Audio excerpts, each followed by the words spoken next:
A pleasure. Good evening to everyone here. I'm V. Lakshmi Iyer. So, I'm a Hindu and truly believe in Islam. I believe in Islam because I have got some proof from it. So, when you said God is one, religion is one, let me take an example of three people, a Hindu, a Muslim and a Christian. Let me take them together, and if suppose their bodies are cut down, what oozes from their body? Only blood, and it's only blood. Not the milk, not the water, it's only the blood. When you cut down, only the blood oozes. Why do we differentiate when we depart the body? The Muslims go with burying, and we Hindus, we go by lighting the fire. The sister says that she appreciates Islam, she believes in Islam, and I congratulate you and I welcome you to the faith of Islam, submitting our will to Almighty God. The question asked by the sister is that a Hindu, Christian and a Muslim all have got the same body, same blood, same constituent. But when we die, why in Hinduism do we burn the body? Why in Islam do we bury?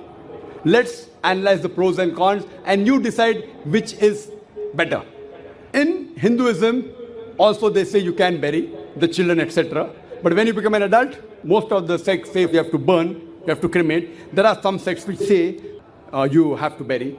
But let's analyze the pros and cons between cremation, that is burning, and burial.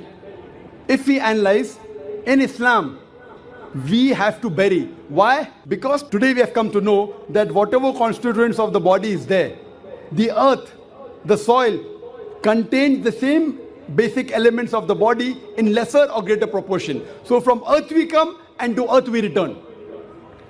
Scientific. Comparison, point number one. In cremation, we burn the body, there is pollution. In Islam, when we bury, the land becomes fertile. There's no pollution, there's no burning. Point number two, when you burn, you chop down the trees. Greenery goes down. Environment is being uprooted. In Islam, when we bury, land becomes fertile, more trees grow. It becomes a manure. No chopping down of the trees. Better for the environment. You know, the government says, don't chop trees. If you don't chop trees, how will you burn the human body?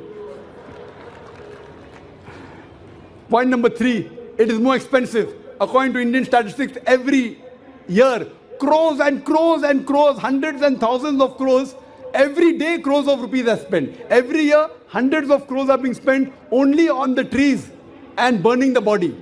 In Islam, when we bury, it is cheap, free. Point number five, when we burn, the wood becomes charcoal, ashes. In Islam, once we bury in the land, the same land can be used after a few years.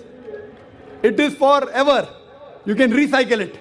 The same land, after a few years, when the bones get disintegrated, you can recycle. So logically and scientifically, if we analyze, it is more scientific, more humane, more better for burial as compared for cremation. Hope that answers the question, sister.